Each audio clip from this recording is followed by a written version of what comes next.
Imagine boarding a plane, expecting nothing more than a simple trip, only to be told to leave because of something you didn't do. Now imagine this happening to a 10-year-old boy, simply because of the color of his skin. In an era where equality should be a given, this kind of injustice still haunts the lives of innocent people. But this story is different. When a flight attendant targeted Jamal Williams, a young black boy traveling alone, she had no idea of the retribution that awaited her. But before we dive into the story, comment below where you're watching from today. And if you enjoy stories with unexpected twists and life-changing moments, don't forget to subscribe to the channel. It was another routine day for Horizon Airlines, and flight attendant Susan Thompson moved through the plane's aisles as usual, greeting passengers and checking that all safety protocols were followed. However, something caught her attention and unsettled her as soon as she noticed the young black boy, Jamal Williams, sitting alone in one of the seats. He seemed lost, fumbling with his belongings like any child would, but for Susan, his presence triggered a feeling of potential disruption. "Are you sure he knows what he's doing here?" she whispered to a colleague, as if it was inconceivable for a boy like Jamal to be on such an ordinary flight. Jamal, on the other hand, was completely unaware of her thoughts. He was just 10 years old, and his eyes sparkled with curiosity as he watched the movement of the attendants and passengers around him. He had traveled before, but this was his first time flying alone, and the confidence his parents had in him gave him a sense of security. Yet, something in Susan's gaze began to make him uncomfortable, even though he couldn't quite put his finger on why. He looked out the window, trying to ignore it, but the feeling of being watched in a different way started to grow. Susan, seeking reasons to justify her discomfort, wasted no time in acting. "Miss, can I help you with something?" Jamal asked politely when Susan approached him again. "You should know the rules here, young man. You can't be moving around so much," she responded, her gaze cold and piercing. Jamal frowned in confusion. He was merely adjusting his backpack under the seat, doing nothing unusual. Other passengers began noticing Susan's behavior, but remained silent, exchanging quick glances, trying to understand if something was really wrong. But Jamal knew he was doing nothing but following the rules. As the flight progressed, Susan's discomfort only intensified, and with every move Jamal made, she seemed more restless. When he reached for a snack from his backpack, the flight attendant rushed over once more, this time with a sharper tone. "That cannot be out right now. Put it away immediately." Jamal stared at her, bewildered, not understanding the constant fuss.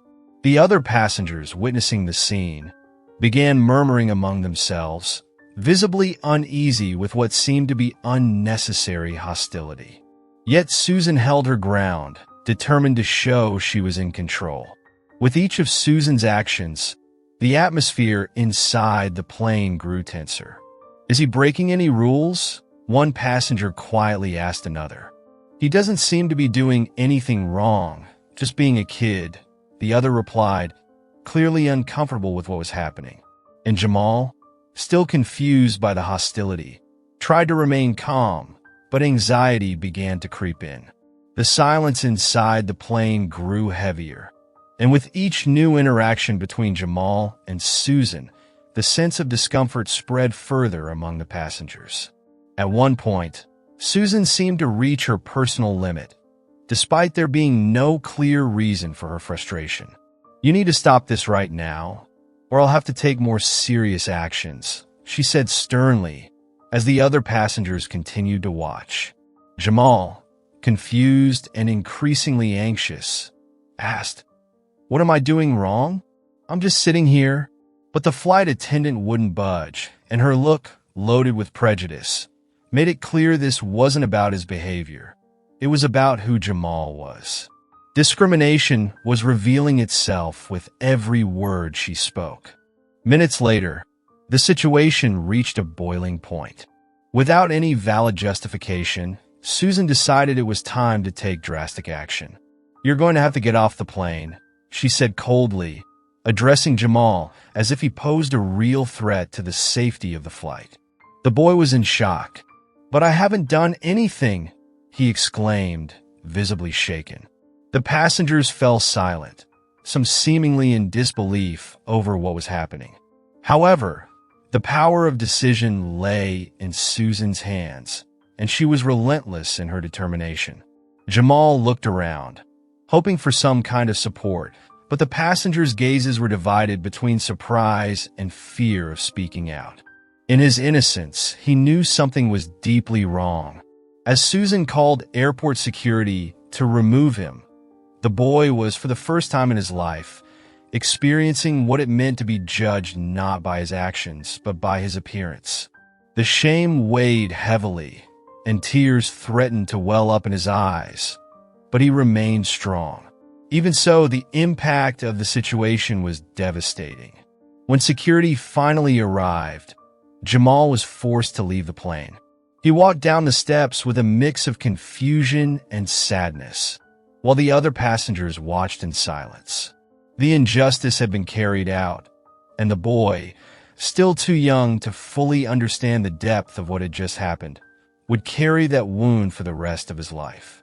As he wandered through the airport alone, he felt the weight of discrimination in a way he had never imagined. The pain was not just personal, it was something much bigger, an echo of a struggle his father had always talked about, but one he now experienced firsthand. Jamal stood on the tarmac, feeling the cool breeze against his face, but it did little to soothe the sting of humiliation. He was still in shock, trying to make sense of what had just happened. "What did I do wrong?" he muttered to himself, his young mind racing. For the first time in his life, Jamal felt the full weight of discrimination, a harsh reality he had only heard about in conversations with his father. Marcus Williams, his father, had spoken many times about the injustices faced by black people in America, but Jamal never thought he'd experience it in such a direct and painful way. The words "get off the plane" echoed in his mind, and the shame began to settle in. With trembling hands, Jamal pulled out his phone and sent a message to his father. "Dad, something happened. They made me get off the plane. I didn't do anything wrong." As he pressed send, he felt a mixture of fear and relief. Fear, because he wasn't sure what would happen next. Relief, because he knew his father would know what to do. Marcus was not just any man. He was a renowned civil rights lawyer, someone who had dedicated his life to fighting injustice. Jamal knew that if anyone could understand what he was feeling, it was his dad. Marcus was in a meeting when he received the message, and as soon as he read the words from his son, a wave of anger and sadness hit him. His hands clenched the phone tightly, and without hesitation, he stood up and excused himself from the room. "I have to handle something important," he said, his voice steady but laced with tension. As he stepped out of the room, he quickly called Jamal. "Son, what happened? Are you okay?" His voice was filled with concern, but beneath it was a simmering rage, not just for what had happened to Jamal, but for what it represented. Jamal's voice was shaky as he explained everything. "Dad, the flight attendant, she was treating me like I did something wrong. I didn't even move that much, but she kept coming back, telling me I was breaking the rules. Then she just made me get off the plane." Marcus listened, his heart breaking for his son. This wasn't just about Jamal. It was about the thousands of other black children who had faced similar injustices, big and small. "Stay calm, son," Marcus said, trying to reassure him. "I'm going to take care of this. You did nothing wrong." After hanging up the phone, Marcus stood there for a moment, his mind racing. This wasn't just a matter of personal offense. It was a systemic issue, and he knew it all too well. Discrimination like this, masked under the guise of enforcing rules, was all too common, and it infuriated him. But Marcus was not a man to be defeated by anger. He was a man of action, and he knew exactly what his next steps would be. He had fought battles like this before, but this time it was different. This time, it was his own son who had been targeted. Marcus wasted no time. He immediately began contacting his network of fellow attorneys and activists, explaining the situation. "My son was kicked off a flight for no reason other than the color of his skin," he said in each call, his voice growing firmer with each retelling. He knew that this was not just about getting justice for Jamal. It was about setting a precedent, about sending a message that this kind of behavior would not be tolerated. Within hours, Marcus had mobilized a team of the best legal minds in the country, all ready to fight for Jamal's rights. While Marcus was organizing, Jamal sat in the airport, waiting for his father's instructions. He still felt the sting of what had happened, but as the minutes passed, another emotion began to surface: pride. His father had always taught him about courage, about standing up for what was right, and now, in the middle of his own turmoil, Jamal felt a deep sense of pride in knowing that he was part of something bigger. This wasn't just about him. His father had always said that standing up for yourself was standing up for everyone who had been wronged. As Marcus' plans started to take shape, news of the incident began to spread. Jamal had posted a brief message on social media about what had happened, and within hours, it started to gain attention. "I was kicked off a flight today for no reason. I didn't break any rules. I didn't do anything wrong." People began sharing his post, expressing their outrage. Soon, Marcus realized this was going to be bigger than he initially thought. What started as a personal battle was quickly becoming a public fight for justice, and Marcus knew how to use that to his advantage. The moment Marcus arrived at the airport, he embraced Jamal tightly. "We're going to fix this, son. Don't worry." Jamal looked up at his father, feeling a mix of emotions: relief, anger, and something new: hope. Marcus wasn't just his dad. He was his hero. And as they walked together out of the airport, Marcus knew that this fight wasn't just about getting his son back on the plane. It was about something much bigger, something that would shake the very foundations of the system that allowed this kind of injustice to exist. Marcus Williams sat at his desk, reviewing a stack of legal documents when his phone buzzed with a message notification. He wasn't expecting anything urgent, but when he saw it was from Jamal, he opened it immediately. The moment he read the words, his blood ran cold. "Dad, they made me get off the plane. I didn't do anything wrong." Marcus's mind raced, and a familiar fire of anger ignited in his chest. His son, a boy of only 10 years old, had just been thrown off a flight for no reason other than the color of his skin. He stood up quickly, heart pounding, as he began piecing together what needed to be done. Without hesitation, Marcus called Jamal. His son's voice on the other end of the line was shaky, and Marcus's heart broke hearing how confused and hurt Jamal sounded. "They kept telling me I was breaking the rules, but I wasn't, Dad. I wasn't doing anything." Marcus closed his eyes, anger coursing through him, but his voice remained calm. "It's okay, son. I'm on my way to get you, and we're going to make this right." There was no hesitation in Marcus's mind. This was more than a simple misunderstanding. It was a blatant act of discrimination, and he wasn't going to let it go unchallenged. As soon as the call ended, Marcus's mind switched to strategy. This wasn't just about his son anymore. It was about all the children and families who had faced this kind of racial prejudice in silence. Marcus was one of the most respected civil rights lawyers in the country, and he knew the legal system inside and out. "They've messed with the wrong family," he muttered to himself as he began dialing the numbers of his most trusted colleagues. Within minutes, he had his legal team assembled, each member ready to fight. "Here's what happened," Marcus explained to his team in a meeting that same afternoon. He laid out the details of Jamal's expulsion from the plane, the flight attendant's biased behavior, and the lack of any real justification for her actions. "We're going after them for racial discrimination," Marcus said with firm resolve.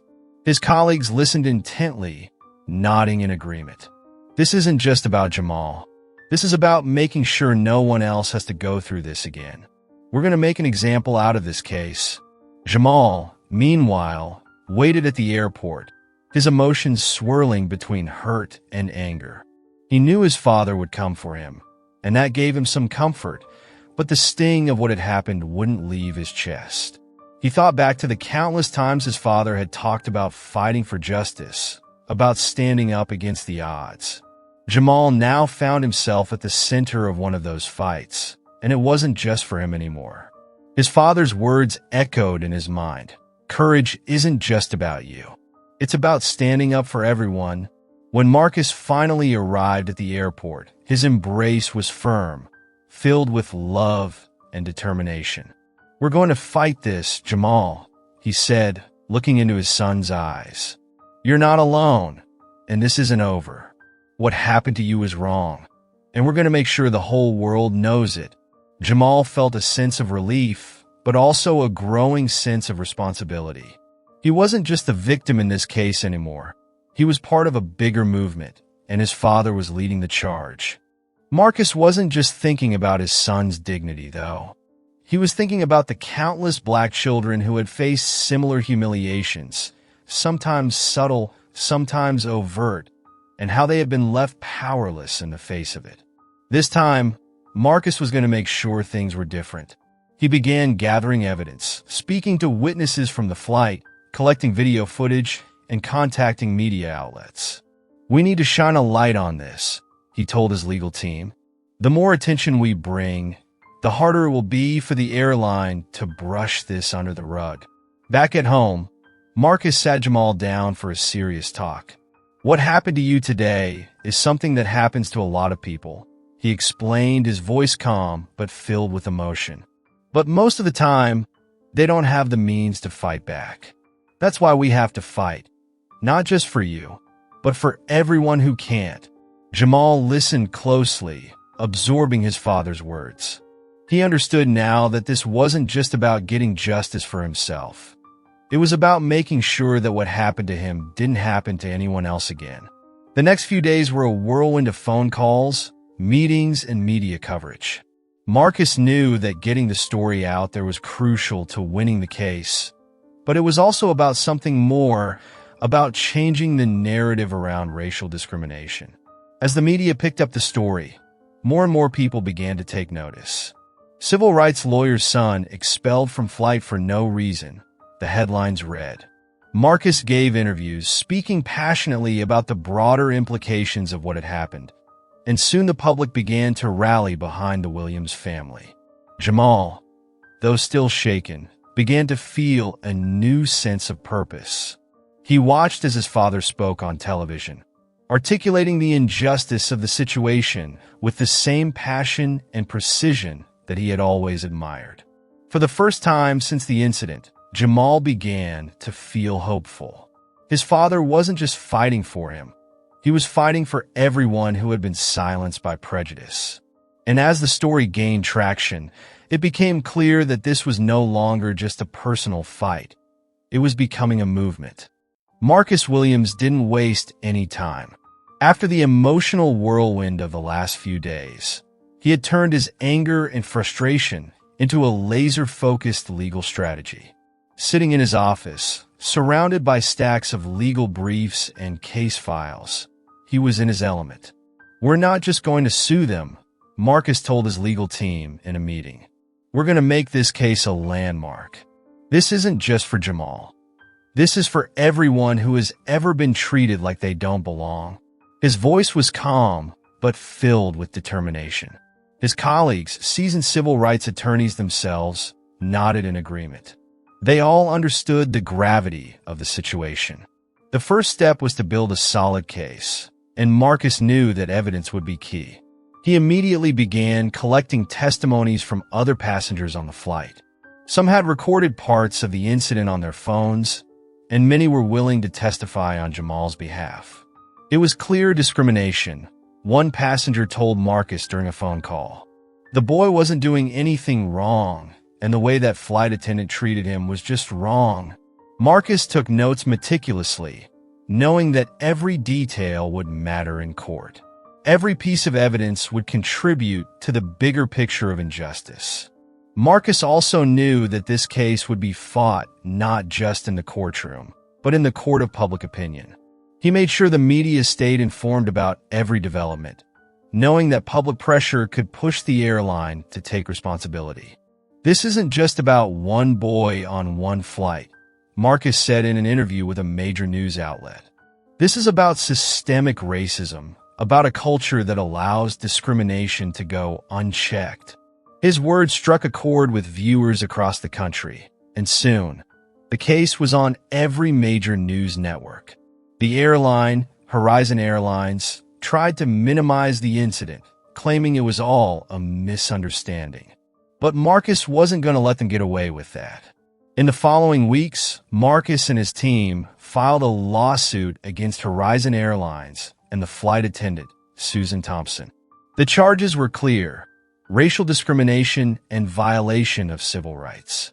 The lawsuit detailed the events of the flight, from the moment Susan began targeting Jamal to the humiliating moment he was forced off the plane. "We have undeniable evidence of discriminatory behavior," Marcus told reporters, "and we intend to hold both the airline and the individuals involved accountable." The airline's lawyers quickly tried to settle the case quietly, but Marcus wasn't interested in money alone. This was about justice, and he was prepared to take it all the way to trial. As the legal battle began to unfold, Horizon Airlines released a statement downplaying the incident. "We regret any misunderstanding that occurred on Flight 783, the statement read.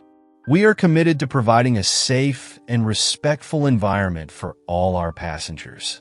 But to Marcus, those words were hollow. He knew what they were really doing, trying to sweep the incident under the rug. "This wasn't a misunderstanding," Marcus told the press in response. "This was blatant discrimination, and we're not going to let them get away with it." The airline's attempt to downplay the situation only fueled the public's outrage, and support for Jamal's case grew even stronger. While the airline's legal team worked tirelessly to protect their client, Marcus and his team dug deeper. They subpoenaed flight records, crew logs, and internal communications from the airline. What they found was a pattern of complaints against Susan Thompson, some of which hinted at similar behavior in the past. "This isn't the first time she's been accused of discriminatory behavior," Marcus said during a press conference. "Horizon Airlines knew about her history and did nothing. That's negligence, plain and simple." The revelation shocked the public, and the pressure on Horizon Airlines to take responsibility grew. As the case gained traction, more witnesses came forward, willing to testify on Jamal's behalf. "I was on that flight, and I saw what happened," one woman told Marcus during a deposition. "There was no reason for them to treat that boy like that. It was wrong, and I'm glad someone's standing up to them." Each new testimony strengthened Marcus's case, and it became clear that this wasn't just an isolated incident. It was a reflection of a broader issue within the airline industry. Marcus knew that the trial wouldn't just be about Jamal's expulsion from the plane. It would be about confronting the systemic racism that existed in so many institutions.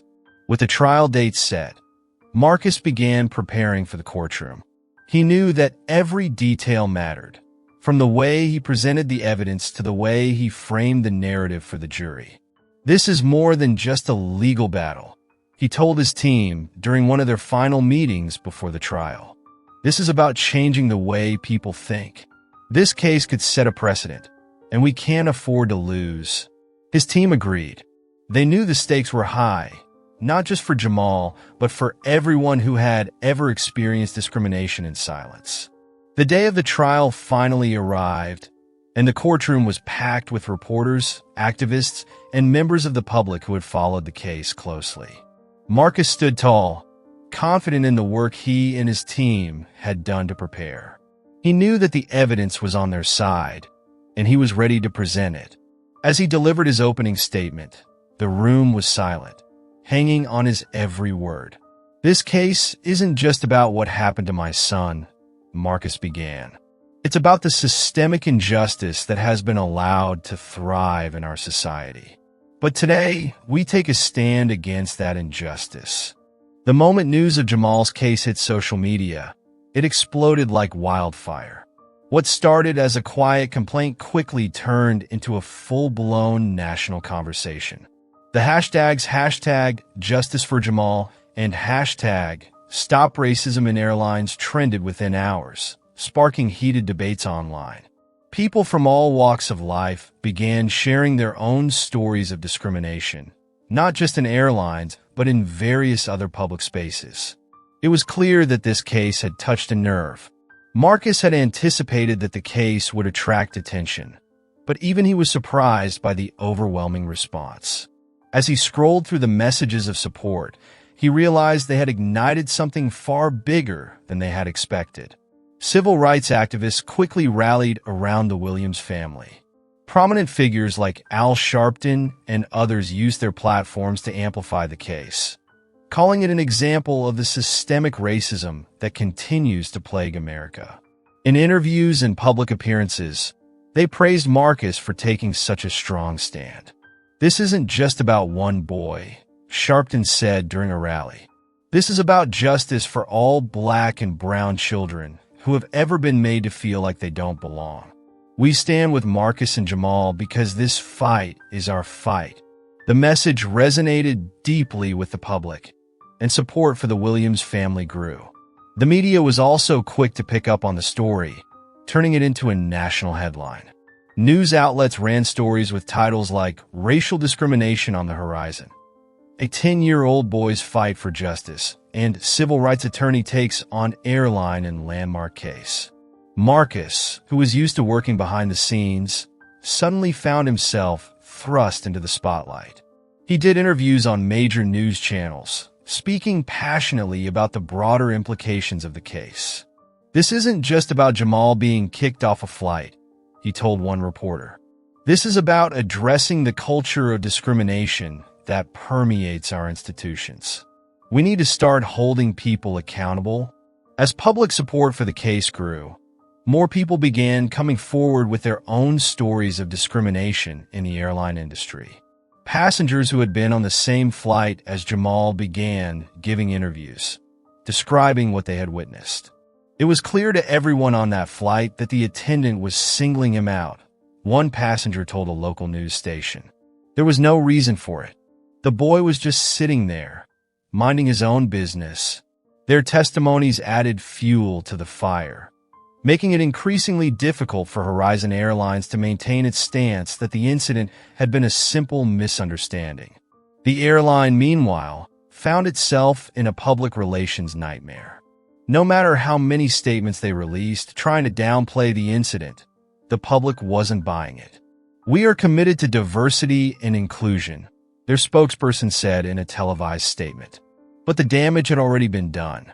Social media users quickly dissected the airline's apology, pointing out that actions speak louder than words.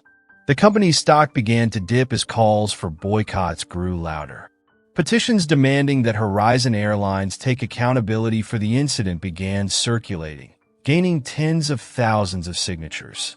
Celebrities also joined the conversation, using their platforms to express outrage over the situation.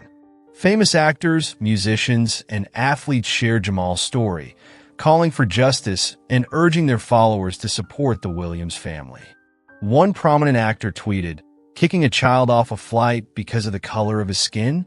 This is 2024, not 1964. This kind of behavior has no place in our world." The post went viral, further pushing the story into the mainstream. Jamal's face became a symbol of resilience, and his story became a rallying cry for those fighting against racism. Even with all the attention, Marcus kept a steady focus on the legal battle ahead. He was grateful for the support, but he knew that public sentiment alone wouldn't win the case. "We still have to go to court," he reminded his team. "We need to stay focused and make sure our case is airtight." Behind the scenes, they continued gathering evidence, preparing for the upcoming trial. But Marcus also understood the importance of maintaining public pressure. The more people paid attention to the case, the harder it would be for the airline to brush it under the rug. As the trial date approached, rallies and demonstrations were held in support of Jamal and his family. Activists organized protests outside Horizon Airlines headquarters, demanding justice and accountability. Crowds of people held signs that read, "End racism now" and "Justice for Jamal." The movement had grown far beyond what anyone had anticipated. Marcus attended some of the rallies, giving speeches about the importance of standing up for what is right. "This fight isn't just for my son," he said at one protest. "It's for every child who has ever been made to feel less than. We're here to make sure that ends today." Jamal, though still young, watched everything unfold with a sense of awe. He had never imagined that his experience on that flight would lead to something so big. But as he saw people marching, holding signs with his name, he began to understand the power of standing up for what was right. His father had always taught him about courage, and now he was witnessing it in action, not just from his father, but from thousands of people he had never met. "This isn't just about me anymore," he told his dad one evening. "I'm part of something bigger, right?" As the trial drew nearer, the pressure on Horizon Airlines continued to mount. The company tried to salvage its reputation by firing Susan Thompson, the flight attendant involved in the incident, but it was too little, too late. "Firing one person doesn't fix the problem," Marcus said in a statement to the press. "This is about changing the system, not just finding a scapegoat." His words resonated with the public, and the calls for systemic reform within the airline industry grew louder. The fight for justice had only just begun, but Marcus and Jamal knew they were not alone. After months of preparation and countless headlines, the day of the trial had finally arrived. The courtroom was packed, not just with reporters and supporters, but with people from all over the country who had followed the case closely. As Marcus Williams entered the courtroom, he was calm but determined. This wasn't just another case for him. It was personal. His son had been wronged, and today, Marcus was prepared to show the world just how deep the injustice ran. As he took his seat at the front of the courtroom, he glanced over at Jamal, who sat quietly watching. Marcus gave him a reassuring nod. "We're going to win this," he whispered, his voice full of confidence. The trial unfolded over several tense days, with both sides presenting their cases. Horizon Airlines' legal team tried to argue that the incident was a misunderstanding, not a case of racial discrimination. But Marcus and his team were ready. They presented witness testimonies, video footage, and internal airline documents that painted a clear picture of the bias and negligence that led to Jamal's expulsion from the flight. One of the most powerful moments came when Jamal himself took the stand. Though only 10 years old, he spoke with a quiet strength that left the courtroom in awe. "I didn't do anything wrong," he said. "I was just sitting there, and she kept telling me I wasn't following the rules. But I was." Marcus's closing argument was a masterclass in legal persuasion. He didn't just focus on the facts of the case. He spoke about the broader implications of what had happened. "This isn't just about my son," he told the jury. "It's about every child, every person who has ever been judged not by their character, but by their skin color. This is about stopping the cycle of discrimination that we've allowed to persist for far too long." His words hung in the air, and as he finished, there was a sense in the courtroom that something bigger than a single lawsuit was at stake. When the jury returned with their verdict, the entire room seemed to hold its breath. After deliberating for hours, they found in favor of the Williams family. The judge ruled that Horizon Airlines had indeed engaged in racial discrimination, and the airline was ordered to pay a significant financial settlement. But more than the monetary compensation, the case had set a new legal precedent. It was now clear that airlines, and by extension other industries, could be held accountable for discriminatory practices in ways they hadn't been before. Marcus had won more than just justice for his son. He had paved the way for others to do the same. Outside the courthouse, a massive crowd had gathered to hear the outcome of the case. When the verdict was announced, cheers erupted. Reporters swarmed Marcus and Jamal as they exited the building, microphones and cameras capturing every word.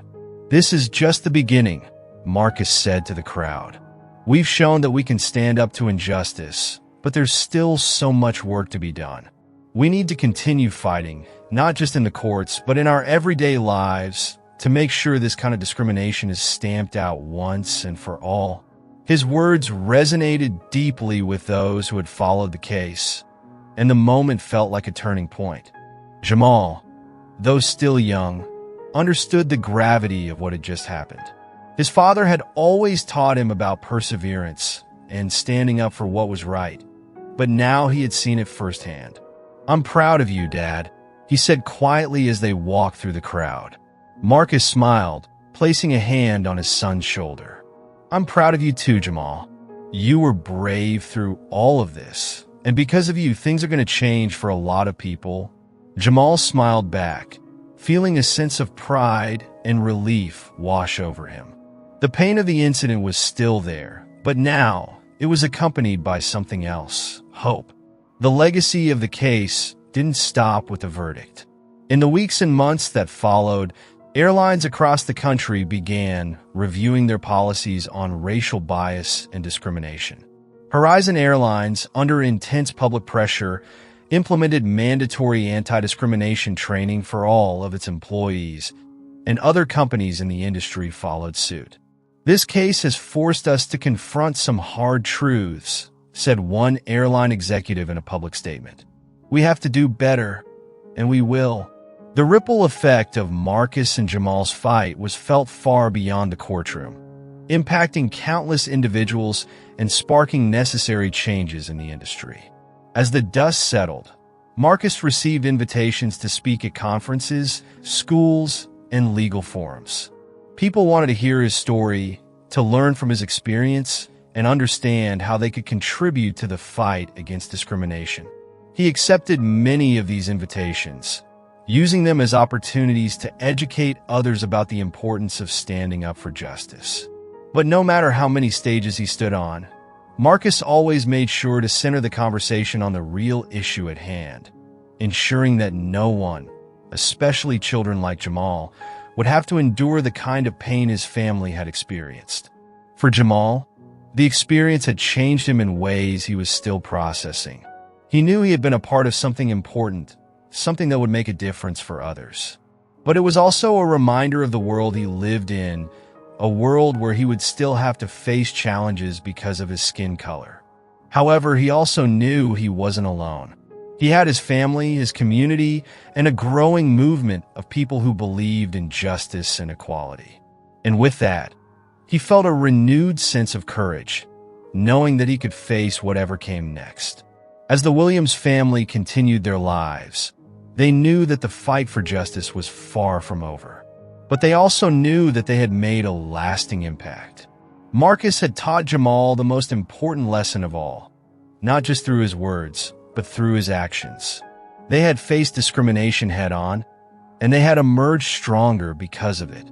The legacy of their case would be felt for generations, a reminder that when people stand up against injustice, they can change the world. And for Jamal, that was just the beginning of his own journey toward making a difference.